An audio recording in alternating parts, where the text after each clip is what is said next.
ថ្ងៃថ្មីប្រវត្តិសាស្ត្ររឿងថ្មីដែលថ្ងៃនេះយើងមកនិយាយពីអង្គការមួយដែលមានឈ្មោះថា The SCP Foundation SCP មកពីពាក្យពេញថា Secure Contain Protect ដែលប្រែថាការធានាសុវត្ថិភាពការរក្សាទុកនិងការការពារគឺជាការសរសេររឿងប្រឌិតបែបវិទ្យាសាស្ត្រភ័យរន្ធត់និងជាអាថ៌កំបាំងមួយនៅលើប្រព័ន្ធអ៊ីនធឺណិតដែលបង្កើតក្នុងទម្រង់ជាឯកសារសម្ងាត់របស់អង្គការមួយដើម្បីឲ្យងាយយល់អត្ថន័យរបស់ SCP យើងត្រូវបែងចែកជាពីរផ្នែកក្នុងសាច់រឿងឬ lore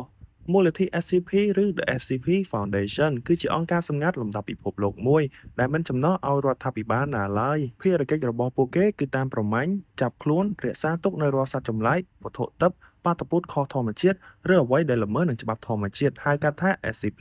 កុំឲ្យពួកវាបង្កគ្រោះថ្នាក់ដល់មនុស្សជាតិនិងពិភពលោកពាក្យស្លោកទាំង3របស់ពួកគេមានន័យដូចតទៅ Secure ការធានាសុវត្ថិភាពតាមដាននិងបង្ខំវត្ថុខុសធម្មជាតិមិនឲ្យធ្លាក់ក្នុងដៃសាធារណជនឬអង្គការអរិយភាព Contain ឬការរក្សាទុកដាក់ពួកវាក្នុងកន្លែងឃុំឃាំងដែលមានសុវត្ថិភាពបំផុតដើម្បីសិក្សាស្រាវជ្រាវនិងទប់ស្កាត់ឥទ្ធិពលរបស់វា Protect ឬការការពា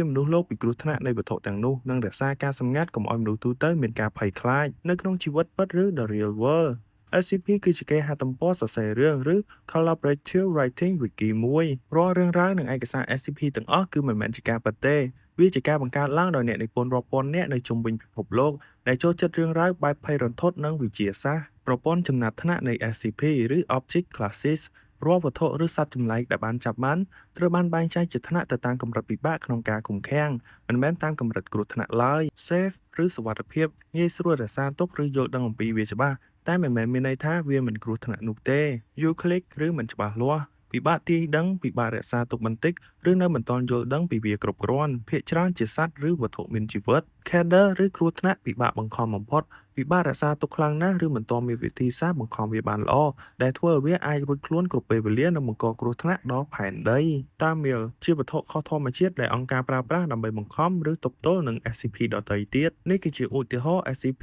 ដែលល្បីៗSCP-173 ឬ The Sculpture ជារូបចម្លាក់បេតុងដែលអាចផ្លាស់ទីបានលឿនបំផុតនិងបំបាក់កមនុស្សបានតែវាអាចទប់ជាប់ដរាបណាយើងសម្លឹងមើលវាចំមិនដាក់ភ្នែកបើព្រិចភ្នែកវានឹងវាយប្រហារ SCP-096 ឬ The Shy Guy ជាសត្វចម្លែករូបរាងស្គមខ្ពស់ដែលធម្មតាវាមិនធ្វើអ្វីឡើយបើនរណាម្នាក់បានឃើញមុខរបស់វាទោះជាមើលផ្ទាល់ក្នុងរូបថតឬវីដេអូក៏ដោយវានឹងដេញសម្លាប់អ្នកនោះទោះនៅឆ្ងាយដល់ចុងផែនដីក៏ដោយសរុបមក SCP គឺជាពិភពប្រឌិតដ៏ធំមួយដែលពេញនិយមខ្លាំងរហូតត្រូវបានគេយកទៅបង្កើតជាហ្គេមដូចជា SCP Containment Breach និងវីដេអូនិទានរឿងជាច្រើននៅលើ YouTube អ្នកទាំងអស់គ្នាជួយ Subscribe YouTube អ្នកមួយផងហើយនេះជាការស្កាបខ្លីៗពីអង្គការ The SCP Foundation ហើយយើងនឹងជួបគ្នានៅវីដេអូក្រោយ